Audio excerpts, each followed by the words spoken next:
Luz y progreso, paz y justicia.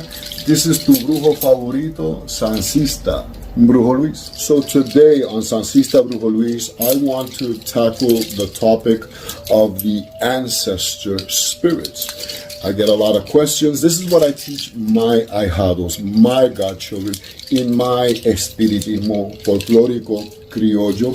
I'm going to title this video, The 3 Types of Ancestors. I noticed that a lot of spiritual people, espiritistas, they don't talk about this. So I want to tackle from now on topics that no other espiritista is tackling.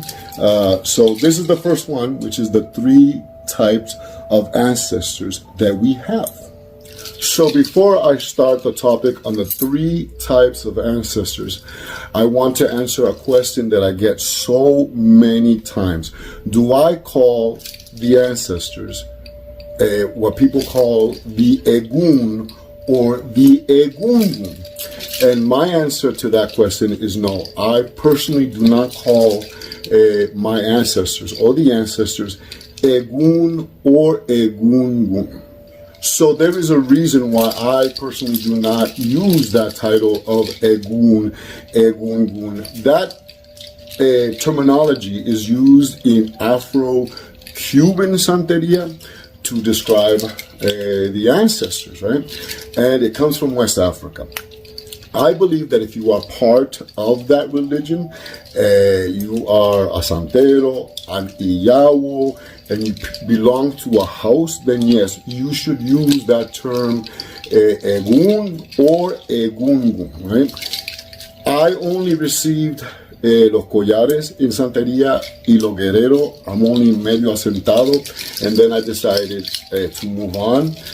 But I never really enveloped the term Egungun because I only was in that practice for such a short period of time in my life. So let's go on to how I label them, the ancestors, what I call the ancestors. Well, I'm going to talk about the 3 major traditions that I'm in, right? The first one, my foundation of everything that I am, is el espiritismo. El espiritismo criollo, el espiritismo folclórico de la montaña de Borinque en Puerto Rico.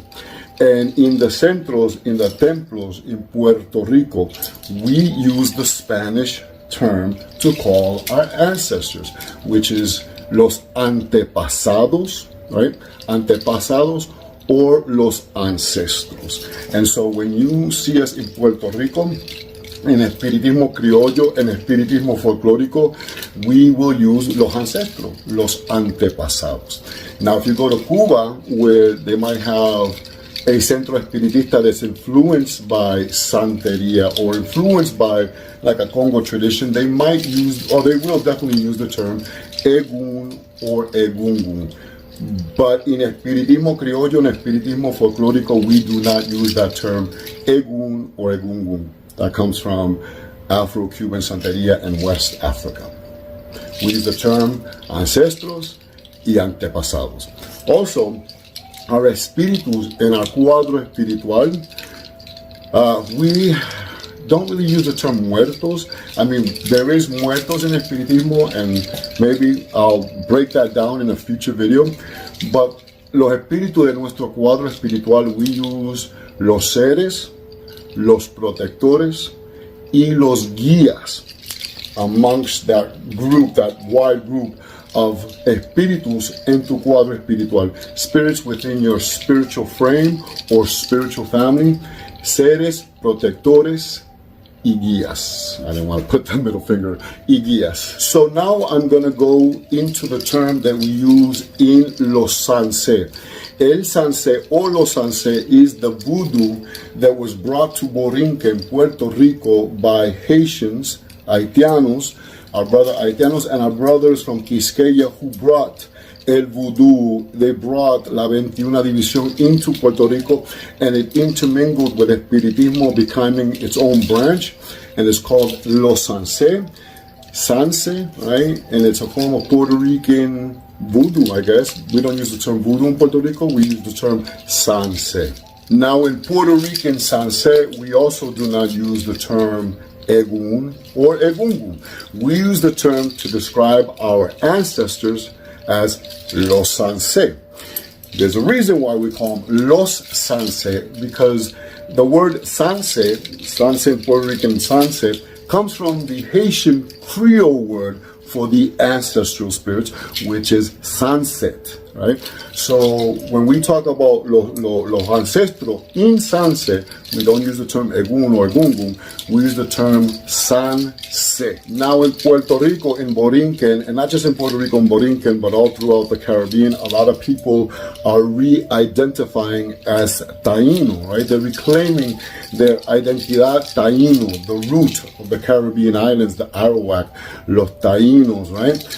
And for the Taíno, the word for ancestors, they really didn't use that term ancestors. What they would call them would be the equivalent of abuelos y abuelas, los aracoel. So for the tradition of seminismo, semiism, the Taíno spirituality, the modern day Taíno spirituality, for grandmother we use aracoel, and for grandfather, Arrocoel, and I'm going to put the translations there. But as a group, the spirits of the dead, the spirits of the ancestors were not just for the family, it was for the whole Yucayeke, the whole tribe, and maybe the whole island, right? The ancestors or the spirit of the dead that were part of the, of the family lineage was known as los Opias, which is spelled Opia or Upia. Opia means the spirit of our past, those that have crossed over into the world of Coabe or Ture. So what are the three types of ancestors, right? So there's three. We have the ancestors of blood, de la sangre, we have ancestors of lineage, and we have ancestors of a place. So what are ancestors of blood? These are our difuntos, right? Our titis, our abuelitas, our bisabuelas, these people, these family members that are part of our blood and bone, they make up who we are, and their blood is within our DNA. So these are ancestors de la sangre, of this materia, of this life. Grandma, grandpa, great-grandma, generations and generations down. They make up who you are. And their DNA is inside your blood and inside your veins. Those are the ancestors of la sangre, blood. So now we have ancestors of lineage, right? And so I'm going to give you an example. You have Santeria, right? You get Cariocha in Santeria, or you receive Canzo in Voodoo, Bautismo en Los Sanse. Then the ancestors of your godparents, of your Mambo, your Ungang, your Babalorisha, their teachers, their elders become your ancestors by lineage, right?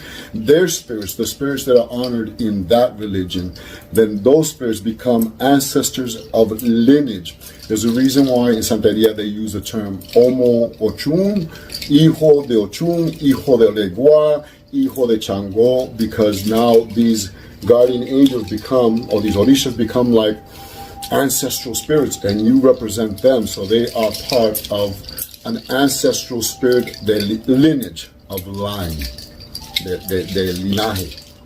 And finally, we have the ancestors of a place.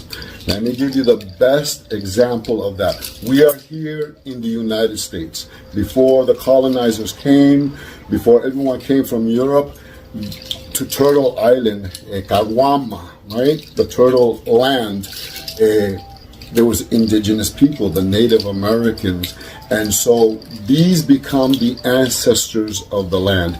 If you go to Hawaii, if you go to ancient Japan, Tibet, India, right?